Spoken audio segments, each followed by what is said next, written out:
Good day, community of love. How are you doing? I know you are enjoying your holiday. Hopefully very soon this lockdown will be over and we'll be back to school.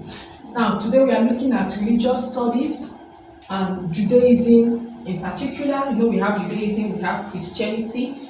So that are the two focuses for your exams. But when we are done with Judaism, we move over to Christianity.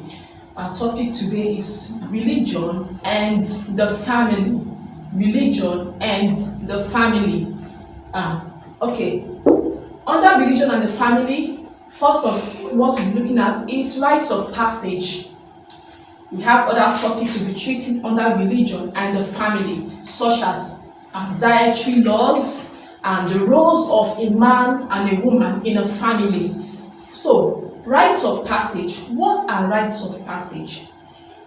You have heard about, you are familiar with marriages, child dedication, naming ceremony, and all that we do in our churches.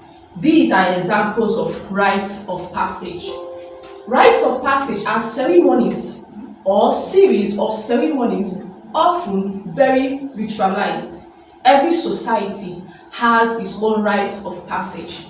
In our culture, we have our rites of passage, like the Igbo society, and they have what they call the initiation ceremony, which they celebrate to possibly for a boy who has gotten to a particular age.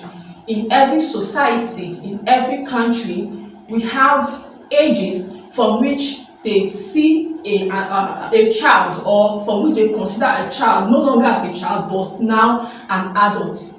Like for example, in Nigeria, once you get to the age of 18, you are no longer considered a youth, or you are no longer considered a teenager but now a youth, or possibly an adult. You can get married, you can own properties. So that is what those are.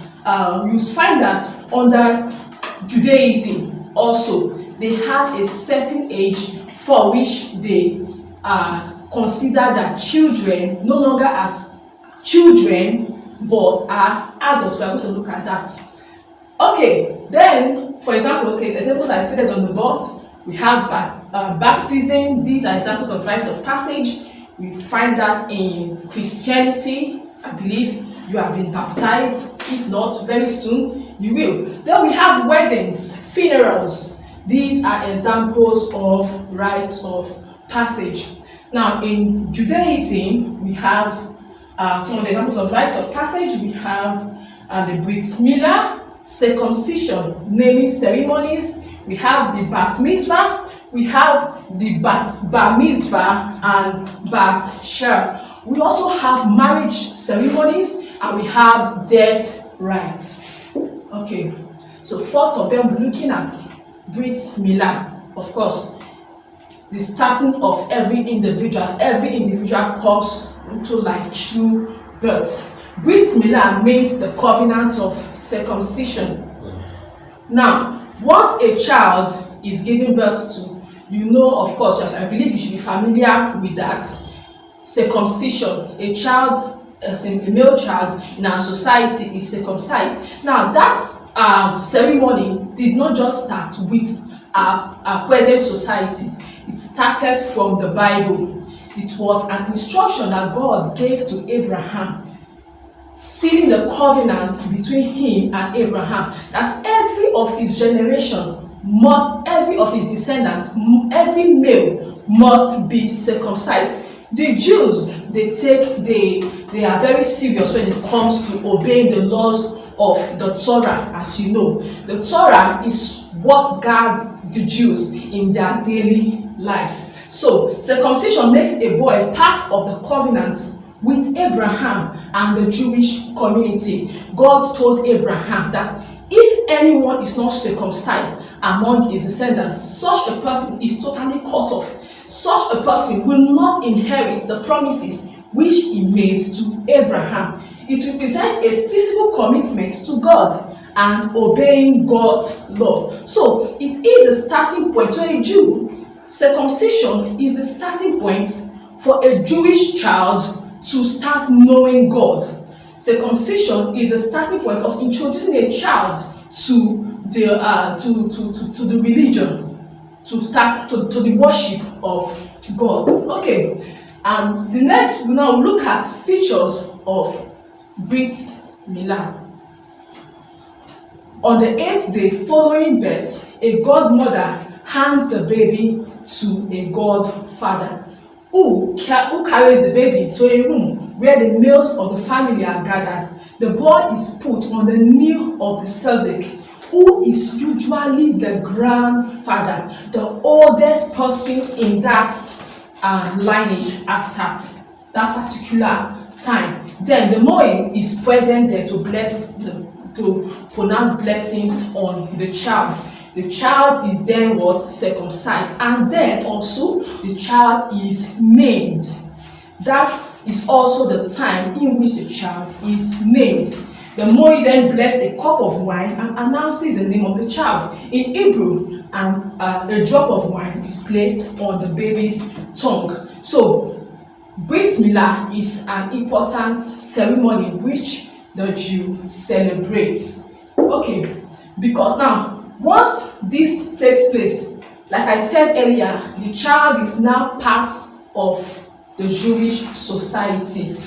It is an initiation that brings the child to the Jews believe that from that particular point, the child now will grow up, such a child will grow up to obey the Jewish commandments, the mitzvah. Now, observe Sabbath, the Sabbath, dietary laws, and prayers.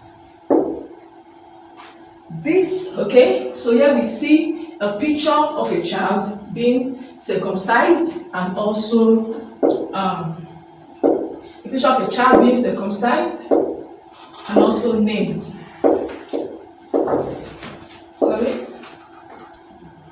So here we see the picture of a child being circumcised, and then you see the oldest man is on the lap of the oldest man.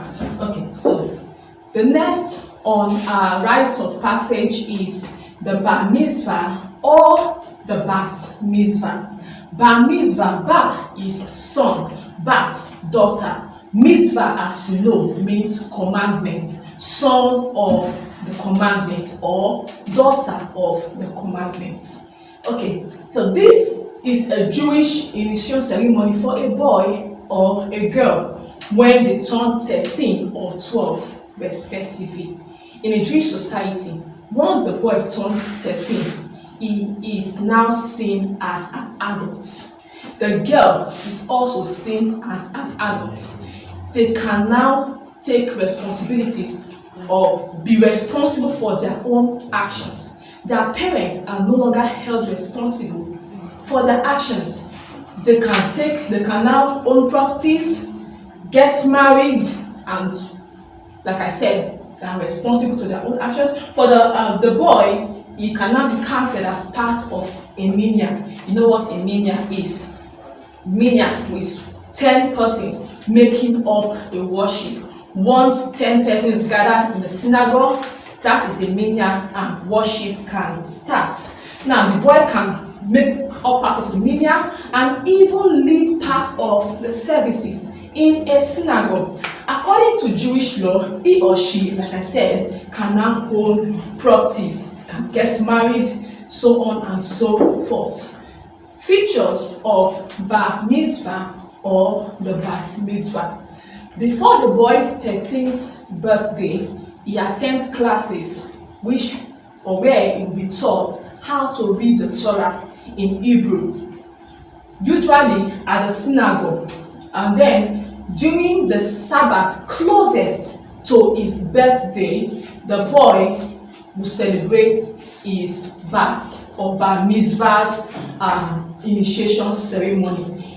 He says he puts on his talit and his kippah, the cap, and the prayer shawl that he does for the first time in his life, and then he's expected to read the Torah out loud. A session of the prophets. Okay, then he also, like I said, wear his taflin. Okay, so the rabbi addresses part of the ceremony, and then the boy's father also gives a speech thanking God for his son who has come of age. Then for the liberal Jews, now for Orthodox Jews, the Jewish girl does not celebrate the Bat Mitzvah. It is not called Bat Mitzvah for the Orthodox Jews. The girl celebrates what they call the Bat Mitzvah. We'll look at that in our next slide. Now, Bat Mitzvah is for liberal Jews. Now, for the liberal Jew, the liberal Jewish girl don't put on the prayer shawl with taflin. She dressed normally, but then it's an important ceremony for the liberal Jew. The same process, she goes through the same process. She reads Torah, and then she's being celebrated as a girl who has come of age. First, if she wants to get married, whatever she wants to do, the parents now, a parent gives her freedom. Not too much questioning. They believe she has come of age to take responsibilities for her action. So, okay. Orthodox Jews do not accept Bat Mitzvah, like I said, and the girl is not counted as part of a minyan. Jewish ladies, Jewish girls, they have a particular role in the society. The Jews believe that the responsibility of leading in a synagogue belongs to the male. The ladies, the women, they have their role they play at home. Like when it comes to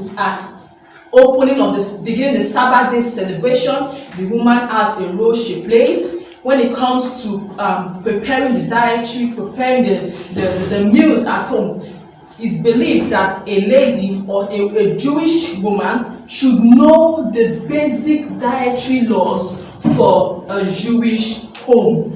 So those are the special roles for women. So that we are going to look at that later, the roles of a woman and the roles of the man in a Jewish family. So here you see a Jewish boy reading the Torah. He's holding the yard, and like I said, you don't touch the Torah with your hand, you touch it with the yard, and then he reads out.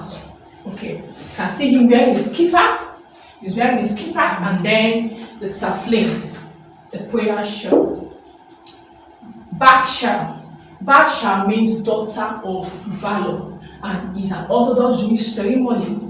It takes place in Orthodox synagogues at a date close to the girl's 12th birthday.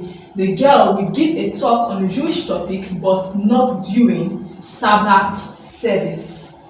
Now, Jewish Orthodox see the role of women, like I said, separately. Women have their own parts, and once a girl celebrates a bat child, she has come of age to get married. She has come of age to know the important roles to play in a home. It allows the girl to take up part of adult roles in the society, and then the girl has to observe those Jewish laws that pertains to a woman, learning how to keep a good Jewish home, how to apply Jewish dietary laws, like I said, and then also live an example, a good example as a Jewish lady or woman. The next we have is marriage ceremony. To the Jew, they see marriage as a very important ceremony. It is something initiated by God. We know from the Bible how God brought about Adam and Eve. One man, one wife. So the Jewish people, they see marriage as a sacred union. God's plan for human beings for the two to become one, as shown in the story of Adam and Eve. So the Jewish people, they see marriage very as an important part of their society. it's the beginning of a home, creating a family and maintaining a good society. The Jewish man or woman believes that in building a good society, it begins from the home. Okay, a ceremony is in celebrating marriage in a Jewish society. A ceremony that brings these two, a marriage ceremony brings these two couples together. Okay, there are two important parts of Jewish marriage. We have being betrothed and marriage itself. Let's look at the first of them we have is that the marriage takes place anywhere as long as the couple marry under what is called a shupa. In our society, marriages takes place under canopies or in a home. Now, the shupa is like a temporary home. I'm going to show you a picture of that. A temporary home where marriage is held.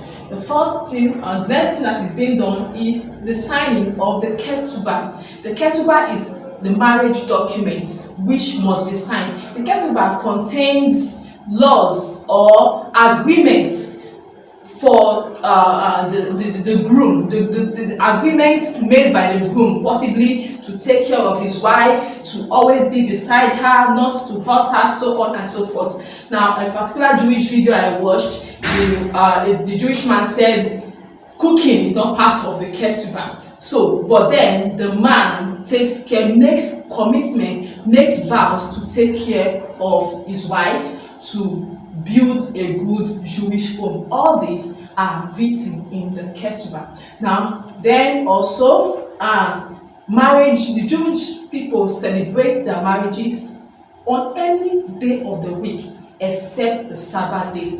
They respect the Sabbath day. They keep it holy according to the mitzvah. A rabbi presides over the Jewish marriage. A rabbi says a blessing over a cup of wine, and then the bride and the groom exchange rings.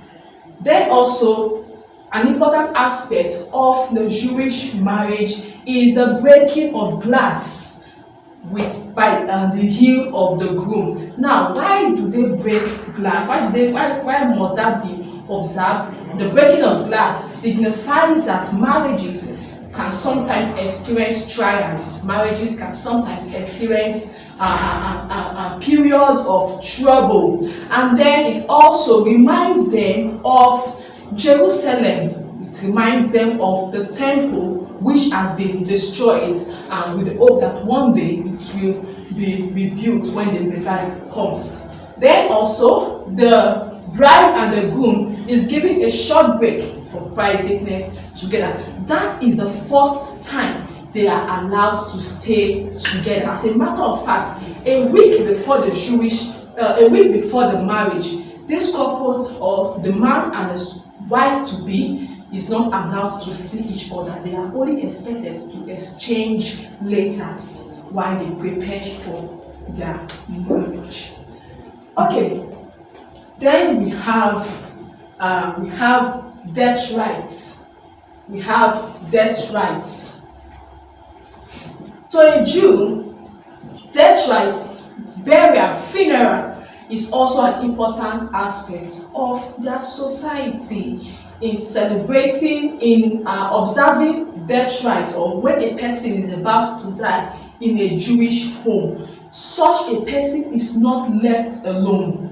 Once the person is dead, whichever relative that is present at that particular time shuts the eyes, the mouth of the deceased, and then puts the body on the floor and cover it with a white cloth. Candles are put off, mirrors are covered, and any standing water is thrown away. The body is washed and placed in a white linen, and then with prayer shawl, with one part of the fringe of the prayer shawl being cut off.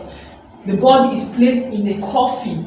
The Jews don't spend so much when it comes to burying the dead.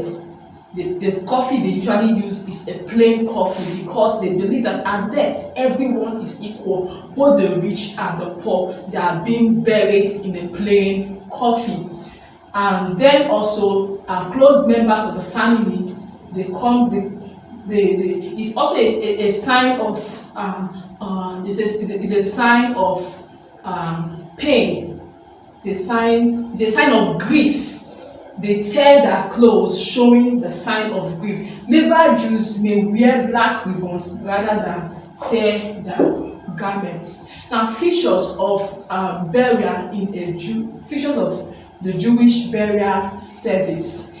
A eulogy is read, talking about the good aspect of that person. Now, the good aspect of a Jewish person, a dead Jew, is read out, because it's believed that the dead cannot come back and defend himself. So relatives also escort the coffin to the place where it's buried to show their love for the last time for that dead person. Then they also they lower the coffin to the grave, which is filled in by fellow Jews, filled in with sand by fellow Jews. And the Jews bury their dead as a sign that they will raise up again when the Messiah comes. The rabbi reads verses from the Torah, says prayers, and the mourners, they recite the Kaddish. Now, another aspect of the Jewish burial is what is known as the Shiva. The Shiva is a period of 7 days after the burial. This Shiva is also called days of mourning. Now, this is done by close relatives of the deceased.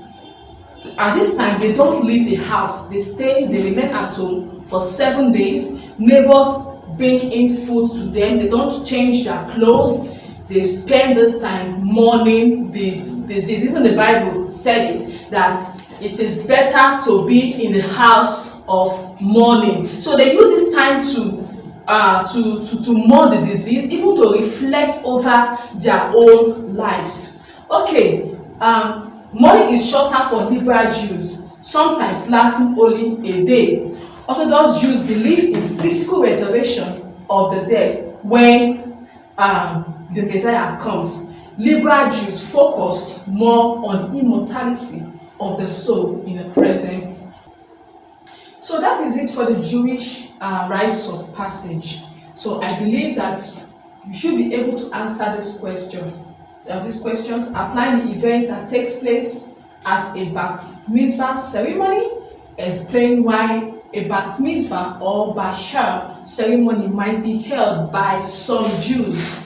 I stated that the liberal Jews, the Orthodox Jews, reasons why it's being held this way. Then also we know how we answer our questions in Igcse religious studies. Growing up in a Jewish home now encourages a person to continue in the religion. Discuss the statement, give your own opinion, and show that you have thought about other points. You must also emphasize make sure you remember our Jewish, our Judaism terminologies, and make use of them when you write. See you in our next class where we treat dietary laws. Thank you.